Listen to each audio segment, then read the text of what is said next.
जात मिले समाज सब, पावे निज बलिराम।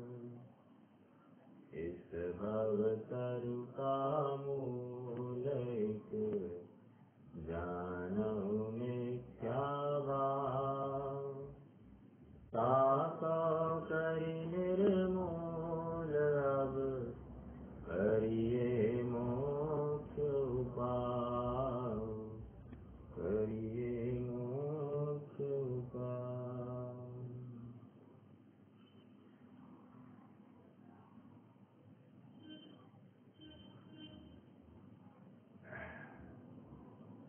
जिस अप्रतिहत पुरुषार्थ की बात है, वो चर्चा हम प्रायगलब्धि में कर आए हैं।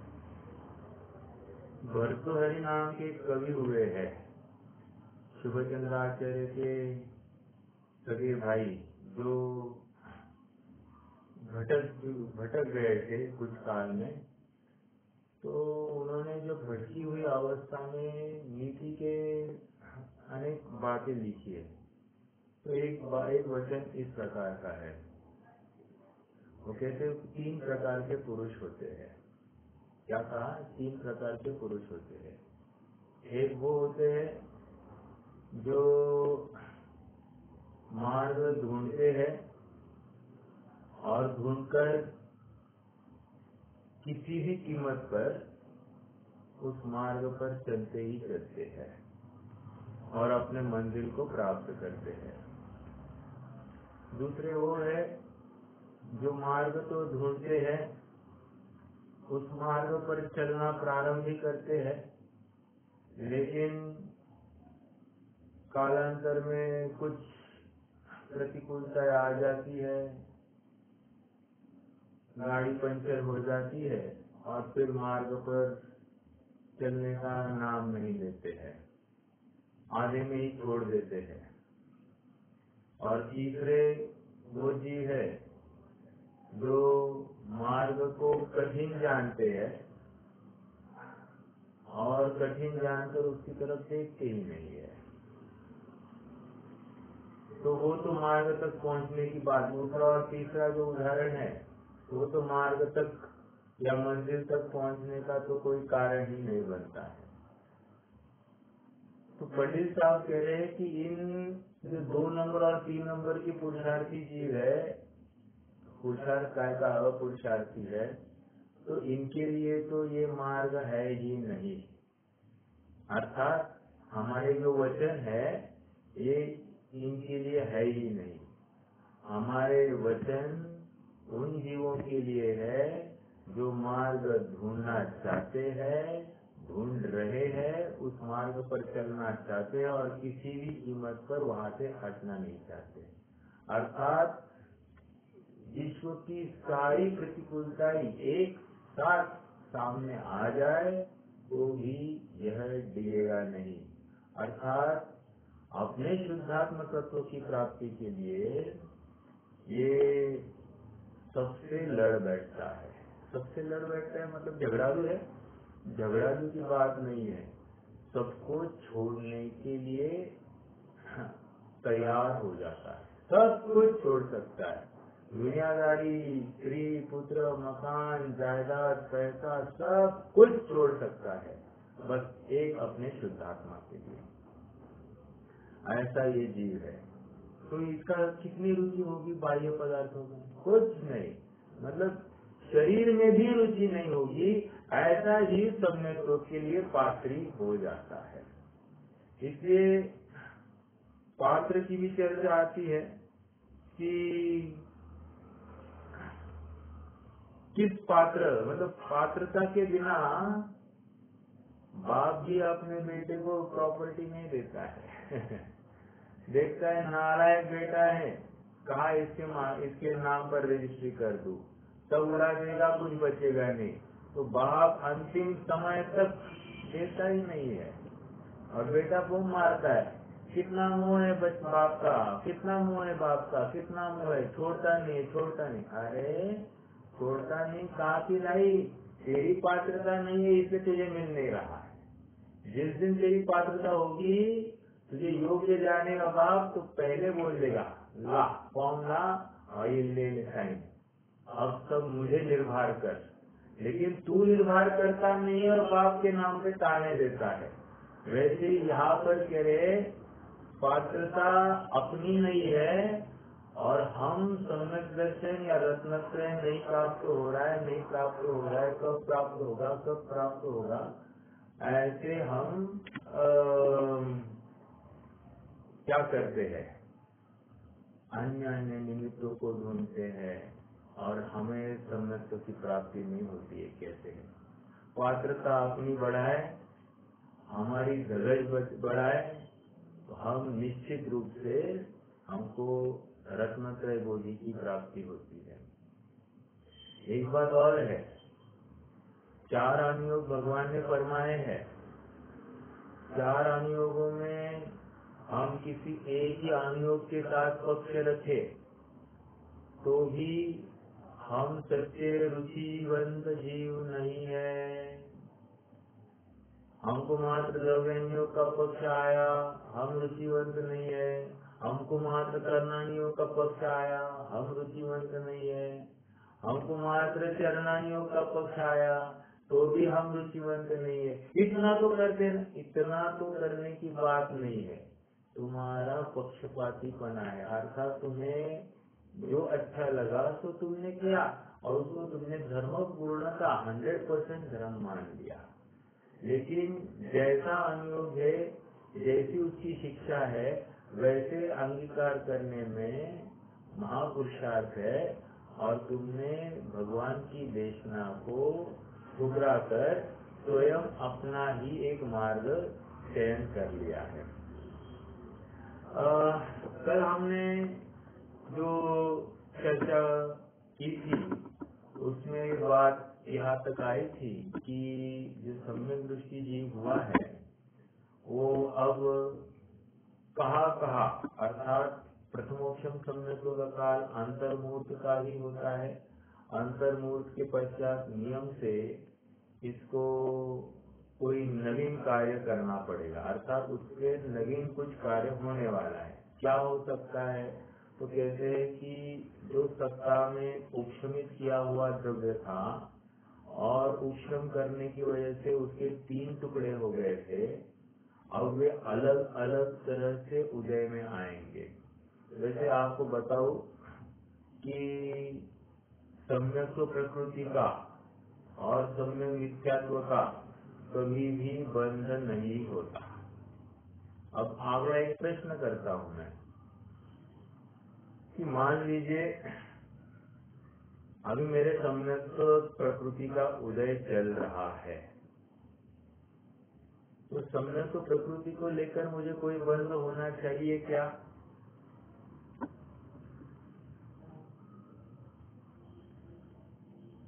दर्शन मुख्य टुकड़ा है तो मुझे कोई ना कोई बंध तो होना चाहिए कि नहीं होना चाहिए?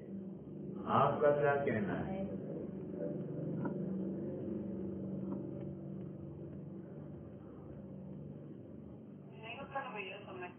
हाँ, सम्यक तो प्रकृति का उदय है, इसलिए सम्यक तो प्रकृति का तो बंद होना चाहिए ना। चलो नहीं मानो ये सम्यक मिथ्यात्व नहीं होता है, मिथ्यात्व नहीं होता है, ऐसे सम्यक का प्रबंध हो जाए। सम्यक तो प्रकृति है, सम्यक इस अलग चीज और सम्यक तो प्रकृति अलग चीज है। सम्यक तो प्रकृति ये मलिनता उत्पन्न करती है और सम्यक ये जीव का विशुद्ध परिणाम है जो आत्मोन्मुखी पुरुषार्थ से प्राप्त होता है। तो थोड़ा सा फर्क है, बट सम्यक तो प्रकृति का उदय है तो इसको लेकर जीव को कोई नवीन बंध नहीं, कोई बंध नहीं है। ठीक है, एक विशेष बात हमको समझनी चाहिए। और एक प्रश्न, चलो और एक बात क्या आई थी कि शादी मिथ्या दृष्टि होना है तो क्या करना पड़ेगा? कुछ नहीं, मिथ्या तो प्रकृति का उदय आ जाए तो जीव शादी मिथ्या दृष्टि हो जाता है। अब शादी मिथ्या दृष्टि होने से क्या प्रॉब्लम है? कह रहे जैसे मिथ्या दृष्टि का श्रद्धान था या जैसे मिथ्या तो अवस्था में इसका श्रद्धान था, वैसे का वैसा श्रद्धा अब फिर से चालू हो जाएगा। मतलब कितना इसने यत्न किया था सब चला गया। क्यों चला गया? मैंने भूल गया। अरे ऐसे कैसे भूल गया? इतनी मेहनत की थी और भूल गया। देखो अभी एक दो उदाहरण देता हूँ आपको, तो आपको वो बात जम जाएगी। हमने आज सुबह कौन सी सब्जी खाई थी? क्या खाया था? नहीं मालूम कह रहे। कुछ अबक से खाया था? नहीं, हमको अबक का याद नहीं। हाँ, अबक सब बहुत खाया था। तो कह रहे आज सुबह हमने कुछ सब्जी खाई है, वो भी शाम को याद नहीं रहती है। और भोजन करते समय ये अच्छी नहीं हुई है, अच्छी हुई है, ऐसे हम कमेंट भी पास करते, नमक कम हुआ है, शक्कर कम हो गई है, XYZ जो कुछ है, कुछ खट्टा इसके साथ होना, कुछ और इसके साथ होना, ये हम कितने कमेंट ऐड करते।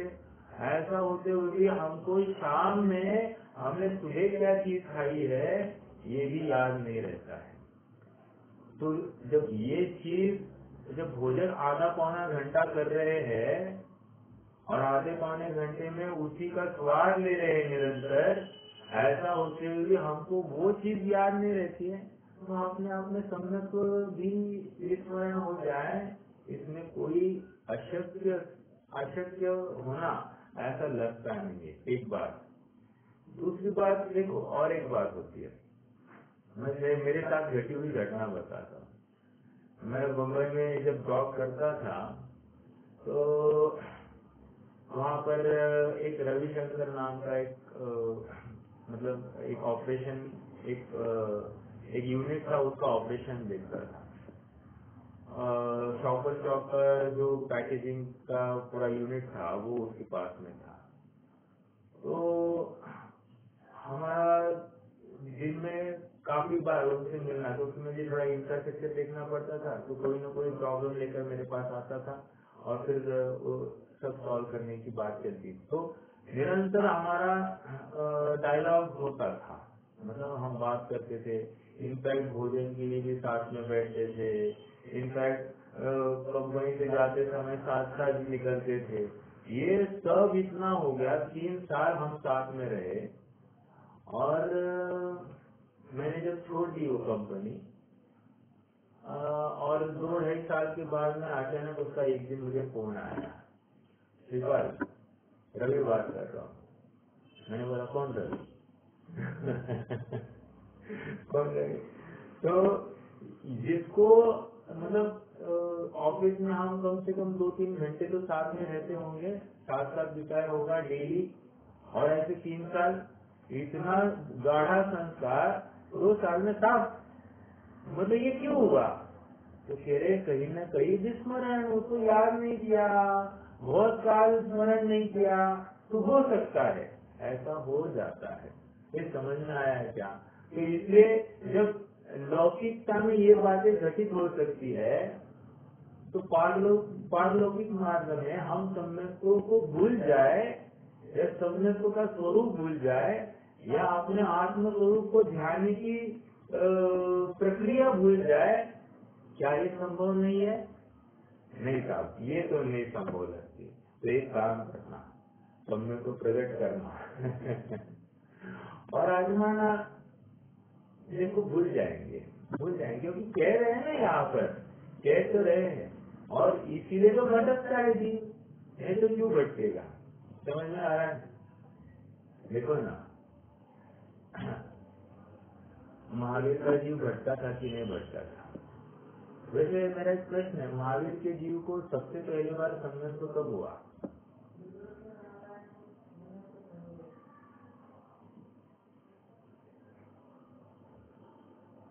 कोई बताएगा? अरे हम कहाँ पढ़ते हैं, हम आदर्श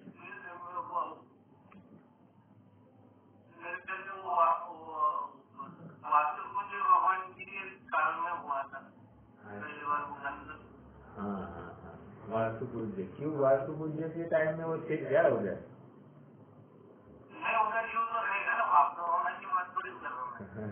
नहीं नहीं नहीं, मतलब उनके कारण में आपको ऐसा क्यों लगा? मतलब कोई इंस्टेंस तो दीजिए ना। ऐसा सुना है। वो तो मैंने एक बार सुना है, वो मुझे याद है, लेकिन आपने ठीक से सुना नहीं। अब ये आपसे बात करने पर निश्चित हुआ। ऐसा है कि श्रेयांसनाथ के काल में पहला श्री कृष्ण नारायण हुआ और वो महावीर का जीव था। और नियम ये है कि जो सम्यक दृष्टि हो, ये 63 शला का पुरुष का पद उसी को मिलता है। तो नियम से ये सम्यक दृष्टि हुआ होगा, तभी तो जाकर ये पहला श्री कृष्ण नारायण हुआ। इसका मतलब उसके पहले का भाव ही मतलब देवायु, तो देवायु की सम्यक तो सही, उसके पहले जो मनुष्य आयु थी, उस मनुष्य आयु में ये सम्यक दृष्टि हुआ होना चाहिए, तब तो जाकर ये त्रिपुष्ट हुआ। समझ में आ रही क्या बात? तो ये सम्यक तो यहाँ हुआ कब? श्रेयांसनाथ के काल में। और उसी समय शांतिनाथ का जीव जो था वो पहला बलभद्र ये शांतिनाथ का जीव था। तो यहाँ से चालू हो गई। अब मुझे तो ये कहना है कि कितना काल गया फिर महावीर होने तक, या फिर वाघ सिंह का जो जीव हुआ, वो सिंह का जीव कौन सी अवस्था में हुआ होगा? मतलब 24 के कौन से काल में हुआ होगा? तो लगभग कह रहे हैं शांतिनाथ के आगे के काल में हुआ। तो कह रहे ये जितना काल गया, 7-8 तीर्थंकर का काल बीतने तक जो गया है, अपने आप में बहुत बड़ा काल गया है। इतना बड़ा काल वो जीव कहा गया होगा, सबने तो चुप हो गया होगा, कोई गारंटी नहीं, क्योंकि 2000 साल तक तो सबने तो मतलब त्रस्त अवस्था रहती है। तो ये तो उतने काल के बाद में कहा गया होगा, मतलब मिथ्यात्व में गया, तो मिथ्यात्व में गया तो भूल गया ना सम्यक को। क्यों? अगर सम्यक को याद रहता तो सम्यक को प्रकट करता नहीं, और सम्यक दृष्टि की दुर्दशा को प्राप्त होता नहीं। ये सम्यक को भूल गया, इसीलिए तो ये हुआ कि नहीं हुआ, या फिर कर्म का उदय आया। अब कर्म का उदय तो ये बल जो ही अपन लगा रहे हैं जीव को महंत बनाने के लिए, लेकिन यहाँ कह रहे हैं कोई ऐसी अकस्मात घटना हो गई हो तो उसको लेकर अपन मानते हैं कि जीव को मिथ्यात्व हो गया, बट जीव भूल सकता है। ये यहाँ से घटित हो रही बात, ठीक है? ये अपनी कल की चर्चा हुई। अब थोड़ा सा आगे बढ़ना है, बोलिए ना। हाँ बोलिए। बलभद्र मोक्ष या स्वर्ग, ये दो उनके, नारायण और प्रति नारायण नरक। बलभद्र ये जो चेक करना कि बलभद्र पहले बलभद्र कहा गए हैं, क्योंकि 8 गए हैं मोक्ष, ऐसा है ना, यानी 8 गए हैं।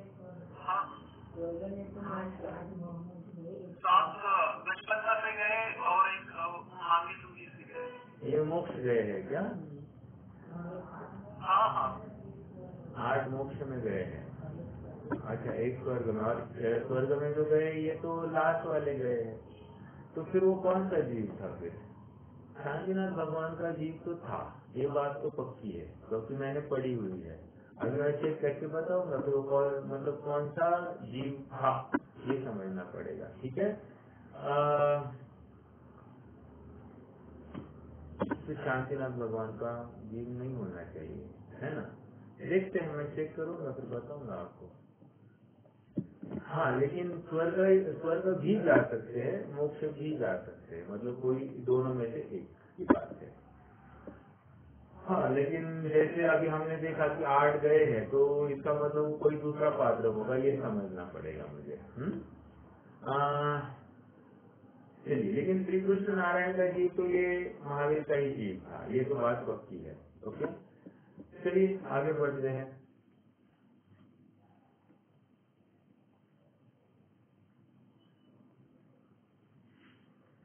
कहा थे अपन, आपको किसी को याद है क्या?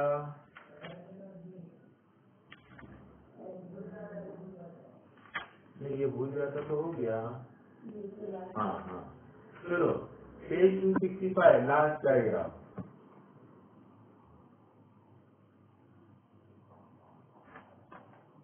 हाँ, आपने और एक बात देखी थी, वेदक काल को हमने देखा था कि वेदक काल के अंदर अंदर यदि प्रयास करेगा जीव तो वो स्वयं समय को ही प्रकट करेगा।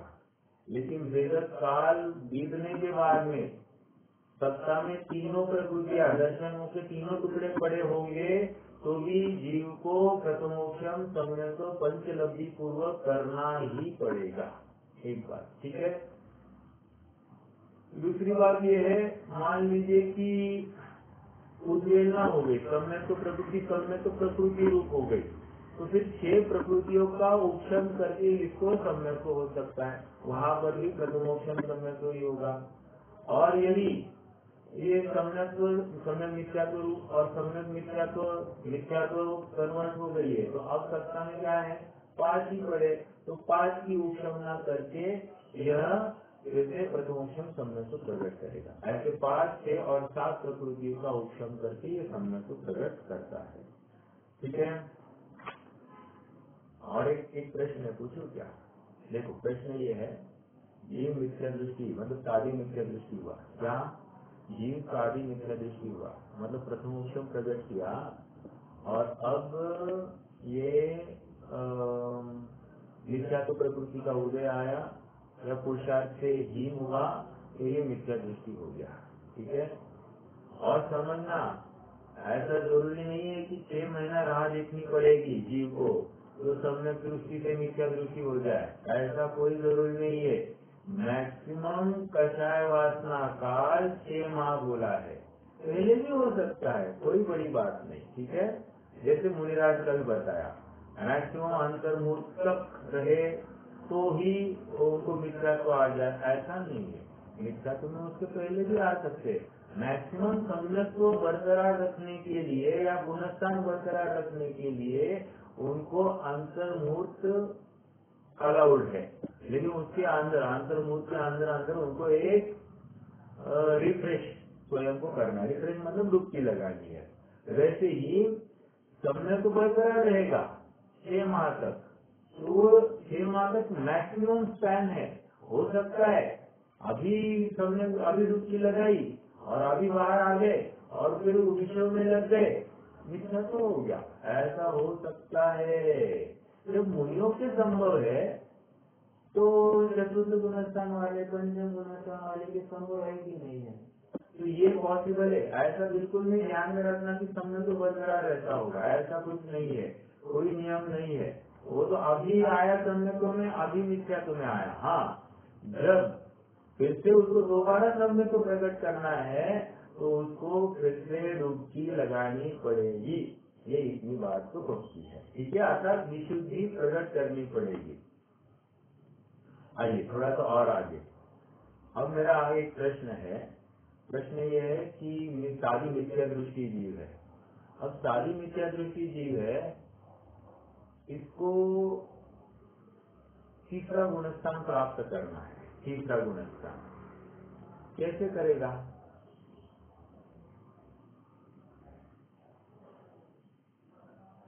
कैसे करेगा मतलब उसके पास 3 टुकड़े पड़े हैं ना, सम्यक तो प्रकृति, सम्यक मिथ्या तो प्रकृति और मिथ्या तो प्रकृति।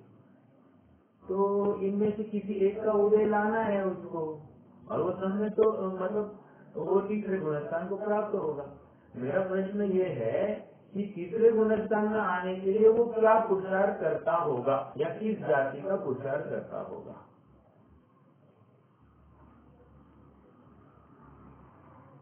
तो पहले चौथे में आना पड़ेगा, नहीं ना भैया, ऐसा है कि तीसरे गुणस्थान को प्राप्त करने पे गमनागमन अगर अपन देखेंगे तो तीसरे गुणस्थान में आगमन चौथे से होता है और पहले से भी हो सकता है। तो अपन यहाँ पर पहले से चौथे में तीसरे में आने की बात कर रहे हैं, तो कैसे होगा?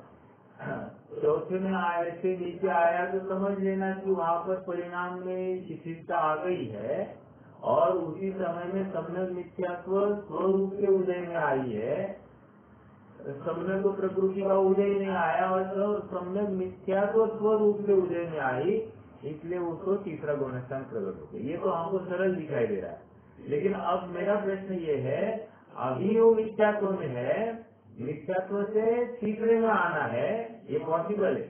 साधी मिथ्या दृष्टि को तीसरे में आना पॉसिबल है, तो उसको ऊपर आने के लिए वो क्या करता होगा, मतलब आपका क्या विचार है कि वो क्या करता होगा? कि ऊपर से नीचे आना तो अपन सीधा सीधा बोलते परिणामों को घटाना, लेकिन नीचे से ऊपर आना है तो यहाँ पर क्या करता होगा?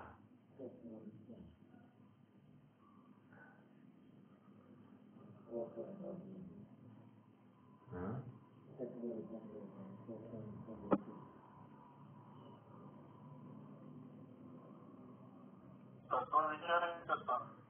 हाँ, तत्व विचार ही करता है, बिल्कुल सही। उस तत्व विचार के बल पर ही इसको सम्यक्त्व का कुछ अंश प्रकट हुआ है और साथ साथ मिथ्यात्व का अंश भी विद्यमान है, लेकिन तत्व विचार के बल पर ही ये ऊपर आने वाला है। ये बहुत जबरदस्त बात है ये। मतलब तीसरे गुणस्थान को भी प्राप्त करना है, उसके लिए भी तत्व विचार जरूरी है। ठीक है, तो ये एक और बात थोड़ा सा विचारणीय है। चलिए, हाँ, तो वो आगे कितना देर रहे वो अलग बात है। वो फिर तीसरे से चौथे में भी जा सकता है, तो वही तत्व विचार करता करता और पुरुषार्थ करके चौथे में जा सकता है, तो हो सकता है ये बात। लेकिन वो श्रृंखला कंटिन्यूस रहे तो ही प्राप्त होगा, है ना? ऐसा नहीं है कि वो तत्व विचार से चूक जाए, लेकिन ऐसा on the way via third गुणस्थान चौथा गुणस्थान पहुंच सकता है, बिल्कुल हो सकता है। वाया थर्ड गुणस्थान पांचवा गुणस्थान पहुंच सकता है, हो सकता है ये, तो ऐसा पॉसिबल है। ठीक है, चलिए। हाँ, देखो परिणामों की विचित्रता मिलना है 265, बहुत मार्मिक प्रकरण है। यहाँ पर अध्यात्म की कोई घटाने की बात है, क्योंकि हमने कल देखा कि जीव इतना सब प्रयास करता है, सब भूल जाता है, संस्कार जीरो कर जाता है, तो हमको गाफिल रहना। देखो अब ये प्रकरण से एक बात निश्चित कर रहे हैं पंडित साहब कि हमको गाफिल रहना नहीं है। मान लो मैंने आज करोड़ रुपया कमा लिए हैं, ठीक है, आज तक मतलब पूरी इकट्ठा करके 1 करोड़ की प्रॉपर्टी कर दी। अब 1 करोड़ की प्रॉपर्टी हो गई है तो मैं बहुत अमीर हो गया हूँ। अब क्या करना? अब ये 1 करोड़ को संभालने का भी यत्न करना है, क्योंकि 1 करोड़ साफ करने में समय भी नहीं लगता है। समझ में आया? आईआईटी करने वाले को कुछ ही समय नहीं जाता है, वो तो धड़ाधड़। देखो एक काल ऐसा था, लोगों के पास मतलब एक जो किसान होते थे उनके पास थोड़ा पैसा आ गया तो क्या करते थे, गाड़ी वाड़ी खरीद लेना और पनवेल जाना, वहां पर बाढ़ में अपने पूरे आना जाना शराब आदि पीना, सब पैसा आईआईटी में उड़ा देना। 1-2 साल में पूरा रंग उतर जाता था, एकदम रास्ते पर भीख मांगने की नौबत आ जाती थी। मतलब जो करोड़पति होता था वो 1-2 साल में साफ सफाई हो जाती थी, अर्थात उसको वो पैसा संभालने नहीं आया। एक बात तो ये हो गई, अर्थात वो हजम करने का सामर्थ्य, वो पात्रता भी अपने में आनी चाहिए उसको कि उतना पैसा अपन सुरक्षित रख सके। हाँ, पीछे एक बार कोई मुझे कह रहा था, हाँ प्रशांत भैया ही कह रहे थे कि उन्होंने किसी का कोई प्लॉट बेचा तो किसी का प्लॉट बिका, तो जिनका प्लॉट बेचा इन्होंने तो कह रहे कि उनको रात भर नींद नहीं आई, वो पैसों के नोट गड्डिया देखकर उनको रात भर नींद नहीं आई, तो पचाने की सामर्थ्य नहीं रही। कहने की बात यह है कि नींद हराम हो रही है, अर्थात वो आकुलता का कारण बना, ये भी ठीक नहीं है। मुझे क्यों कहना ये सब बातें? ये बातें इसलिए कि सम्यक्त्व को भी बरकरार रखने के लिए या रत्नत्रय बोधि को बरकरार रखने के लिए भी कोई न कोई सामर्थ्य चाहिए, कुछ न कुछ परिणाम करना चाहिए, कोई न कोई यत्न होता है। ऐसा बस हो गया और छोड़ दिया ऐसा नहीं चलता है। ठीक है, देखो इसलिए अब यहाँ पर इम्पोर्टेंस आ रही है कि परिणामों की विचित्रता। देखो परिणामों की विचित्रता, कोई जीव तो 11वें गुणस्थान में यथाख्यात चारित्र प्राप्त करके, यथाख्यात चारित्र मतलब अरे पूर्ण सुखी हो गया, वो पूर्ण सुखी, पूर्ण सुखी मतलब आधा अधूरा नहीं, पूर्ण सुखी हो गया है। अब उसको दुख का लवलेश नहीं है, तो यथाख्यात चारित्र, ये यथाख्यात चारित्र और किसका किसका होता है? 12वें गुणस्थान में, और किसका? 13वें में भी यथाख्यात चारित्र। हाँ, यथाख्यात आगे, ठीक है, 13वें में भी यथाख्यात है। तो कहने की बात यह है, वैसे 13वें में जो है वहां पर अनंत सुख कह दिया, ठीक है, बट अगर इसी चारित्र 5 चारित्र है ना, तो 5 चारित्रों में से कौन सा? तो यथाख्यात चारित्र ही बताया गया है। तो कह रहे 13वें वाले का भी यथाख्यात, 11वें वाले का भी यथाख्यात, तो इस जाति का हो गया है, मुझे तो ये दिखाना है। तो इस जाति का सुखी हुआ जीव, अब देखो क्या आपको बता रहे, 11वें गुणस्थान में यथाख्यात चरित्र प्राप्त करके पुनः मिथ्या दृष्टि, मिथ्या दृष्टि, अरे अंतर्मुख में मिथ्या दृष्टि, नॉट एक दो भाव बाद, एक घंटे बाद, 2 घंटे बाद, नहीं नहीं, यह अभी यथाख्यात चरित्र में, और ये धम गिर गया डायरेक्ट मिथ्या दृष्टि होकर। अब देखो क्या आगे उसकी हालत देखो, किंचित न्यून अर्धपुद्गल परावर्तन काल पर्यंत संसार में रुलता है। किंचित न्यून अर्धपुद्गल परावर्तन वैसे कितना काल होगा? किसको क्या लगता है कितना काल होगा?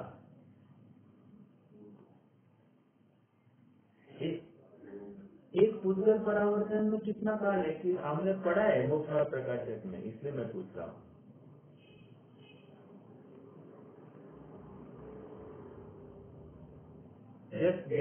अनंत तो सब बोलेंगे मुझे मालूम है, लेकिन मुझे थोड़ा सा विशेष कुछ चाहिए। ऐसा आया, एक पुद्गल परावर्तन का काल जो है ना, एक पुद्गल परावर्तन का अनंतवें भाग में अनंत सागर होते हैं। क्या कहा? एक पुद्गल परावर्तन के अनंतवें भाग में अनंत सागर होते हैं। कहाँ से लाया मैंने ये? पेज नंबर 63 खोलिए, पेज नंबर 63, वहां पर एकदम टॉप पर होना चाहिए।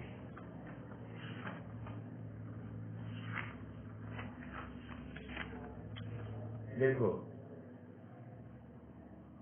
एक इंद्रिय में रहने का उत्कृष्ट काल असंख्यात पुद्गल परावर्तन मात्र है, ठीक है, और पुद्गल परावर्तन का काल ऐसा है जिसके अनंतवें भाग में अनंत सागर होते हैं। पहले पैराग्राफ में ये पुद्गल परावर्तन का काल ऐसा है कि जिसके अनंतवें भाग में अनंत सागर होते, और अपन अभी चर्चा किसकी कर रहे हैं? अर्ध पुद्गल परावर्तन, मतलब आधा पुद्गल परावर्तन। तो एक पुद्गल परावर्तन का अनंत भाग में अनंत सागर, तो आधे पुद्गल परावर्तन में कितने सागर होंगे? विचार कर, मतलब लगाना। ओके, ये कौन सी जीव की चर्चा चल रही है? ये 11वें गुणस्थान में यथाख्यात चरित्र को प्राप्त हुए महापुरुषार्थी जीव की चर्चा चल रही। महापुरुषार्थी श्रेणी चढ़ना कोई साधारण बात है, मुनि होना कोई साधारण बात है? अरे दुर्लभ है निगोद से सावर अरुद्रस गति पाना। दुर्लभ सही क्या है वो?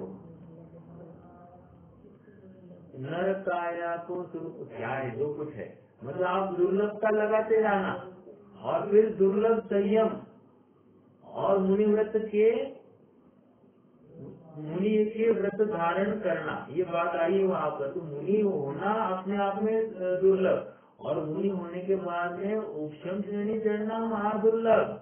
समझ में आया? आज कोई मुनि चढ़ पा रहा है क्या? उपशम श्रेणी नहीं चढ़ पा रहा है, तो दुर्लभता है कि नहीं है? तो कहने की बात ये है कि इतनी दुर्लभता से कहाँ तक पहुंचाता है जीव। अरे अब एक पड़ाव आगे बढ़ता तो कहाँ पहुंचना था, डायरेक्ट 13वां था। ये पॉसिबल नहीं, मैं भी समझ रहा हूँ, लेकिन यथा क्या कह रहा हूँ ना, तो इस अपेक्षा से एक पड़ाव साम आगे यहाँ पर 13वां था और ये नहीं जा पाया। और कहाँ आया? पहले में आया, और पहले में आया ही नहीं। कितने काल बचा, कितने काल हुआ यहाँ पर? अनंत काल के लिए, है ना? अर्ध पुष्कल परावर्तन है ना, तो अनंत काल के लिए यही पे रहा। तो इतनी बड़ी बात तो क्यों कही? इतनी बात सम्यक को खुद हजम करने के लिए ताकत चाहिए, बनाए रखने के लिए भी ताकत चाहिए, संभाल के रखने के लिए अकल चाहिए। देखो हमें मेरे चाचा जी हमेशा कहते हैं कि पैसा बहुत जनों के पास आता है, लेकिन पैसे को संभाल कर रखने के लिए भी अकल चाहिए। वैसे अब मैं इस लौकिक बात को यहाँ पर अध्यात्म में घटाता हूँ। सम्यक तो अनेकों को मिल सकता है, लेकिन सम्यक को बनाए रखने के लिए भी वैसी अकल नहीं कहूँगा, लेकिन वैसा हमको परिणाम करना चाहिए, करते आना चाहिए। ये भी सम्यक के योग्य परिणाम करने की भी हमारी लायकात होनी चाहिए, क्योंकि वो हमेशा उचित होता है। अनादि का संस्कार और धड़ाधड़ आया संस्कार, ये सम्यक को उचित क्यों का कचाई हो जाता है, हो गया सम्यक तो उचित। तो कहने की बात इतनी है कि ये इसको भी बनाए रखने के लिए बहुत मेहनत है, सम्यक को बनाए रखने के लिए बहुत मेहनत है। पुनः मिथ्या दृष्टि होकर किंचित न्यून अर्ध पुद्गल परावर्तन काल पर्यंत संसार में उल्टा है। ये एक केस खड़ी जो च्युत हो गया है, अब उल्टी केस खड़ी कर रहे हैं। अभी निगोदिया जी को उठा रहे और डायरेक्ट उसको सिद्धा अवस्था में पहुंचा रहे। देखो आप आगे, और कोई नित्य निगोद से निकल कर नित्य निगोद माही कड़ी कर मनुष्य होकर मिथ्या को छूटने के पश्चात 8-66 अंतर्मुख में केवल ज्ञान प्राप्त करता है। मिथ्या को छूटने के पश्चात मतलब 8 वर्ष का हो गया, गर्भ से लेकर 8 वर्ष, मतलब हैप्पी बर्थडे से 7 वर्ष का, तो वहां से लेकर मुनि हो गया, मुनि होकर सम्यक को प्रकट कर लिया, सम्यक को प्रकट करके अंतर्मुख में श्रेणी आरंभ करने बैठ गया और मुक्त, ठीक है, केवल ज्ञान प्राप्त करता है। यथा योग्य अंतर्मुख की बात है, ठीक है। ऐसा जानकर अपने परिणाम बिगड़ने का भय रखना और उनके सुधारने का उपाय करना, कितनी बड़ी बात है ना। हमको इसका विश्वास ही नहीं होता, अपने परिणाम बिगड़ने का भय। अपने परिणाम बिगड़ते हैं क्या? अरे हम धर्म करते हमारे परिणाम बिगड़ते हैं। अरे जैसे अमर पट्टा बांध के आया है ये, मैं धर्मी हूँ तो मेरे परिणाम बिगड़ते हैं और मैं जो कुछ कहता हूँ वो सही कहता हूँ, ये भी इसको लगता है। जबकि ऐसा नहीं है। किसी ने 2-4 शास्त्र पढ़े, मतलब वो अच्छा खासा स्वाध्यायी होने के नाते उसको उसके परिणाम बिगड़ते हैं, नहीं है, ऐसी बात नहीं है। उसके भी परिणाम बिगड़ सकते हैं। अरे परिणाम महामुनिराज के बिगड़े हैं, तो उनके जब बिगड़ सकते तो अपने क्यों नहीं बिगड़ सकते? और उल्टा लीजिए, परिणाम उस निगोदिया जीव के सुधरे हैं, जब निगोदिया जीव के सुधर सकते हैं, अर्थात सुधरने योग्य वो पुरुषार्थ कर सकता है, तो हम संगी पंचेंद्रिय मनुष्य जो तत्व ज्ञान का रस पान कर रहे हैं, हम अपना परिणाम क्यों नहीं सुधारते। अपन ऐसा लगा सकते हैं क्या, मोक्ष के प्रेमी हमने परिणाम सुधारते देखे? सच्ची बात तो ये होनी चाहिए, क्योंकि ये अपने हाथ की बात है।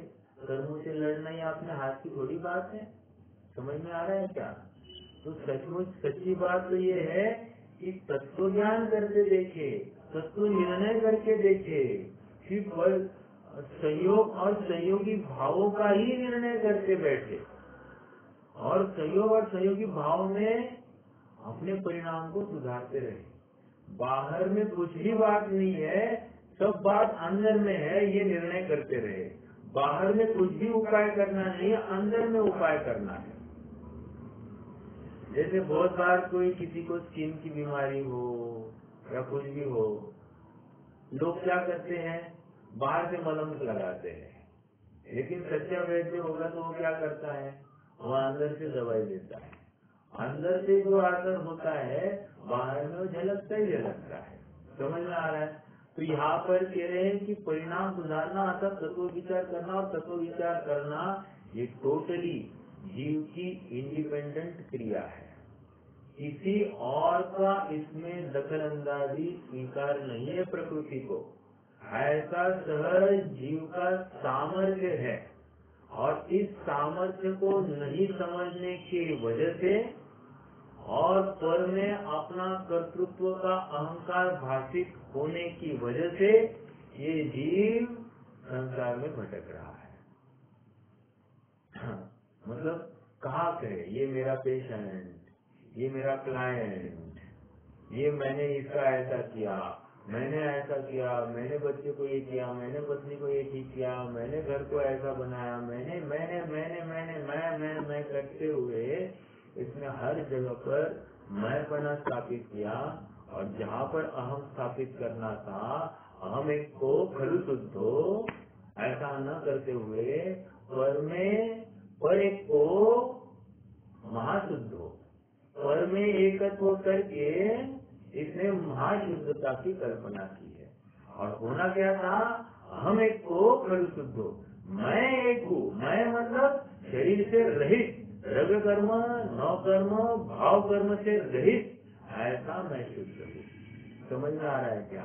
इतना विश्वास इसको आया नहीं, तभी तो जाकर प्रयास नहीं कर रहा है। इतना विश्वास इसे आया नहीं, इसलिए तो तत्व विचार नहीं कर रहा है। इतना विश्वास इसे आया नहीं, इसलिए परिणाम बिगड़ने का इसको बहुत भय नहीं है। समझ में आया? हमको दूसरा गलत दिखता है कि नहीं दिखता है? दिखता है। इसका मतलब उसमें गलती दिखाई दे रही है। इसका मतलब क्या है मालूम है? हमको परिणाम बिगड़ने का भय नहीं है। समझना इस बात को, मतलब बहुत विशेष बात है। इसलिए आगे चलकर पंडित साहब कहने वाले हैं, ये उपदेश हमने दूसरों के साथ द्वेष करने के लिए नहीं दिया, ये उपदेश हमने इसलिए दिया यदि हम में ऐसी गलती हो, ऐसी विकृति हम में हो तो वो निकाल दे, और यदि नहीं हो तो नवीनता से उत्पन्न ना हो। वो करते इसलिए हम करें, ऐसा तुम नहीं पालना। ठीक है, आइए थोड़ा सा पढ़ते हैं, आज खत्म करने का भाव था। ऐसा जानकर अपने परिणाम बिगड़ने का भय रखना और उनके सुधारने का उपाय करना। आगे, तथा उस सारी मिथ्या दृष्टि के थोड़े काल मिथ्यात्व का उदय रहे तो बाह्य जैनी बना नष्ट नहीं होता। अब उल्टी बात कर रहे हैं, तो फिर से उस सारी मिथ्या दृष्टि मतलब अब भी प्रथमोक्षम प्रकट किया, और अभी उसने प्रथमोक्षम से मिथ्यात्व का उदय आया। अब ये कह रहे कि थोड़े काल मिथ्यात्व का उदय रहे तो उससे बाह्य जैनीपना नष्ट नहीं होता है। बाह्य जैनीपना मतलब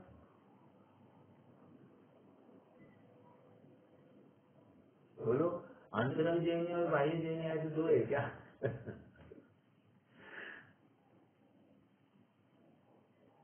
बोलो भाई, क्या कहा?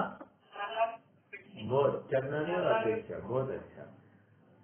शरणागति मतलब व्रत अंगीकार करना, पानी छानना, 8 मूल गुणों का पालन करना, जीव दया करना, ये सब बातें, अन्य अनिति अभक्त से हटना, ये सब बातें इसकी होती है। अर्थात बाह्य जैनीपना नष्ट नहीं होता, वो तत्वों का अश्रद्धान व्यक्त नहीं होता, व्यक्त नहीं होता।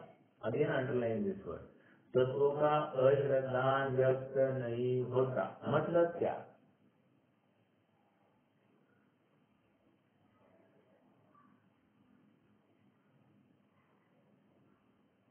अरे फिर से ये केवल ज्ञान गोचर बात है, कह रहे हैं वो जीव भी नहीं समझता, मैं मिथ्या दृष्टि हो गया वो, ये कह रहे हैं।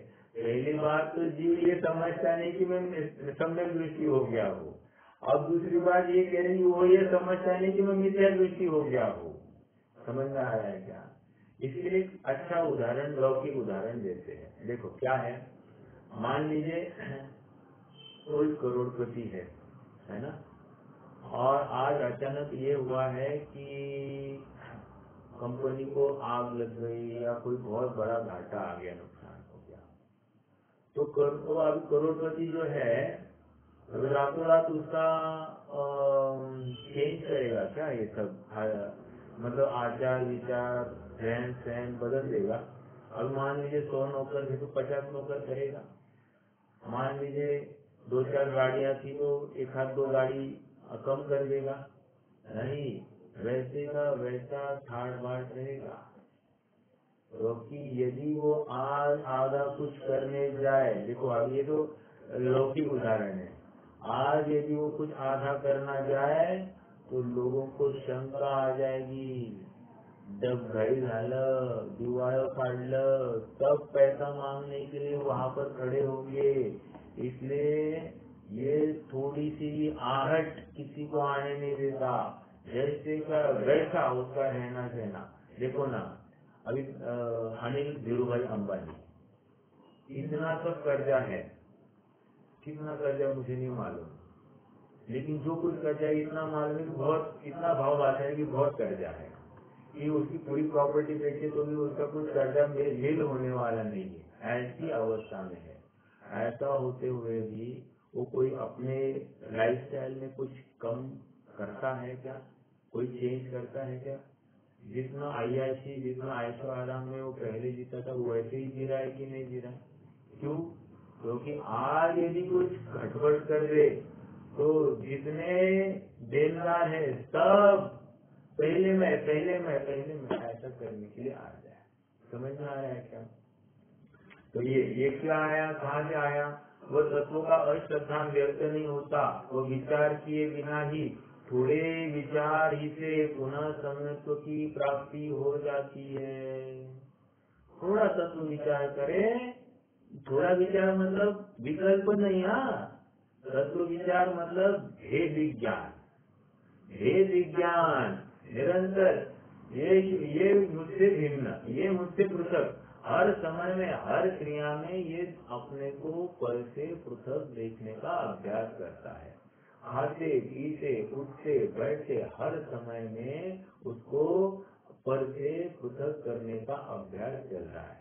जरूरी नहीं है इसका कि वो स्वाध्याय बहुत करे, जरूरी ये है कि जितना स्वाध्याय किया है उसका एप्लीकेशन निरंतर चालू रखे। समझ में आ रहा है? इसलिए हम जो कहते हैं ना कि भैया हमको टाइम नहीं मिलता, टाइम बहुत बिजी, ये जिना को कहता है तुमको टाइम बिजी है ना, तुम सारे काम वही किया करो, बस वो करते समय में मेडिटेशन किया करो। समझना है? हर समय में मैं वर्ग का करता नहीं हूँ, ये सब कार्य अपनी योग्यता के अनुसार हो रहे। ये जितने भी सहयोग मुझे मिले हैं ये क्रम प्राप्त है, पूर्व संचित का उदय है। आज मेरा जो कोई पुरुषार्थ चल रहा है उसकी वजह से ये नहीं होता है, सारा का सारा पहले का इधर आया है। और मुझे लगता है कि मैं आज डॉक्टर हूँ और मैं आज नहीं जाऊँ तो सब गड़बड़ी हो जाएगी, ये होगा तो गड़बड़ी हो जाएगी, मैं ऑफिस पर नहीं जाऊँ तो गड़बड़ी हो जाएगी, मैं घर पर नहीं रहता हूँ तो फिर बच्चे या घर वाले कुछ गड़बड़ी कर देंगे। तो ये जितना भी गड़बड़ी का काम है अरे तुमने पर में कर्तृत्व भाषित किया है इसलिए तुमको तकलीफ होती है, तुम सहज क्यों नहीं होते, या ऐसा ही कार्य होना है। लेकिन नहीं ना, कुछ अलग अलग विकल्प भी उसको सत्ता से हो सकते, मैं विरोध नहीं कर रहा हूँ, लेकिन अपन इस पर्टिकुलर केस को लेकर चले हैं कि इसको कर्तृत्व हर जगह पर भाषित होता है। ठीक है,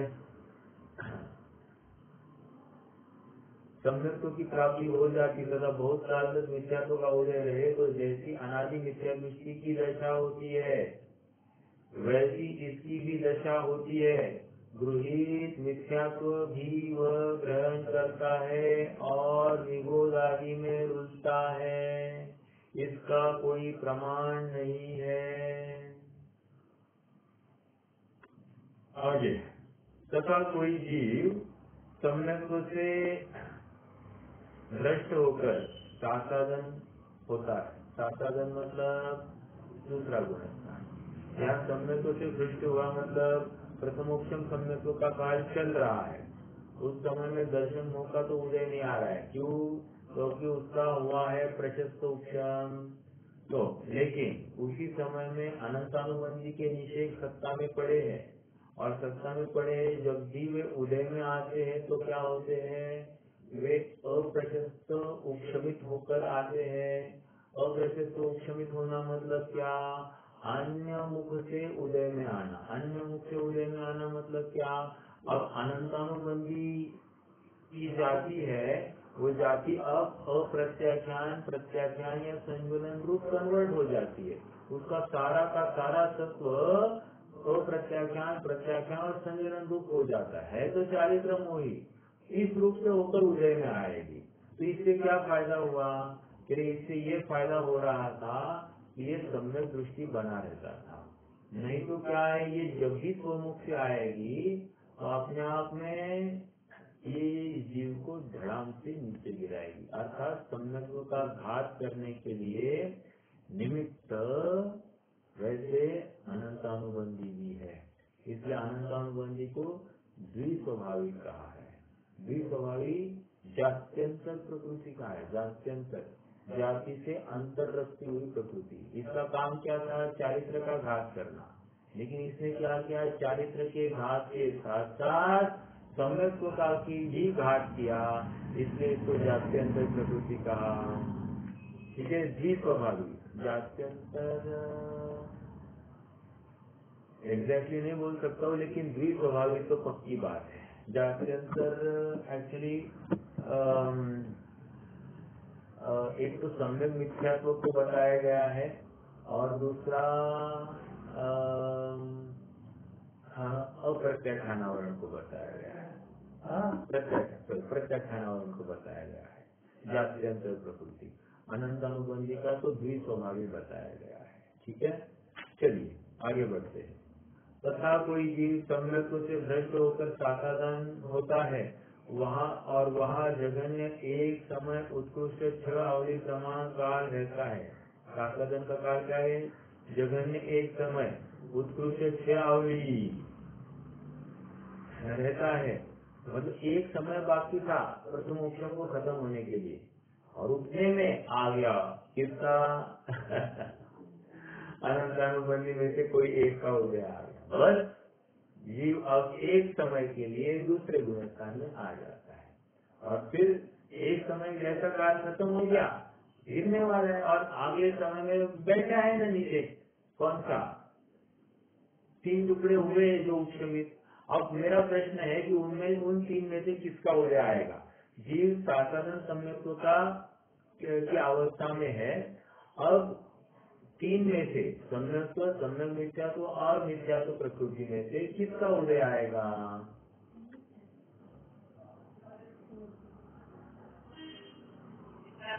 बहुत अच्छा, मिथ्यात्व का उदय आएगा। देखो अब यहाँ पर क्या कह रहे हैं, उसके परिणामों की दशा वचन द्वारा कहने में नहीं आती।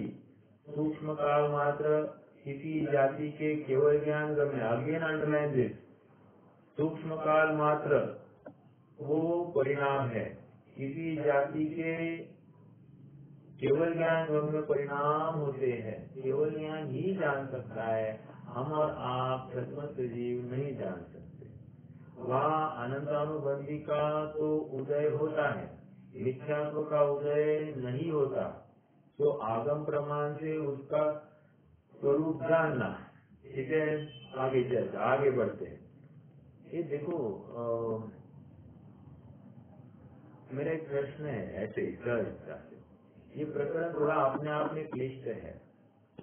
हो सकता है कि किसी को बिल्कुल ही नहीं समझ रहा होगा, हो सकता है किसी को 50% समझ रहा है, हो सकता है किसी को 100% समझ रहा है। लेकिन भाव वाचन के स्तर पर हमारी क्या सोच होनी चाहिए? जिसको नहीं समझ रहा है उसकी, जिसको आधा समझ रहा है उसकी, और जिसको पूरा समझ रहा है उसकी, इसमें से डिराइव क्या करना है इस पर्टिकुलर प्रकरण को समझकर?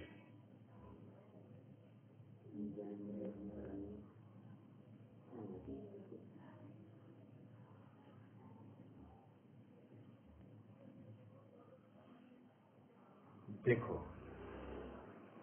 ये प्रकरण की कोई भी पढ़े तो उसको इतना ही निर्णय करना है, ये कथन केवल ज्ञान गम्य है, अर्थात केवल ज्ञान की जानने की सामर्थ्य कितनी है। और जब केवल ज्ञान इतना सूक्ष्म जानता है तो वो जिस ज्ञान के माध्यम से जानता है वैसे के वैसा ज्ञान मेरा भी है। तो जब वैसे का वैसे ज्ञान सामर्थ्य मेरा भी है, इसका मतलब मैं भी इतना महा सामर्थ्यशाली पदार्थ हूँ। और जब मैं इतना महा सामर्थ्यशाली पदार्थ हूँ तो फिर वर्तमान में मुझे समझ में नहीं आती है, बात अलग है।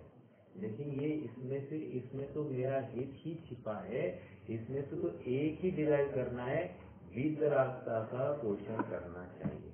अर्थात पर द्रव्य सचमुच मुझे सुख दुख का कारण नहीं है, इतना निर्णय करना चाहिए।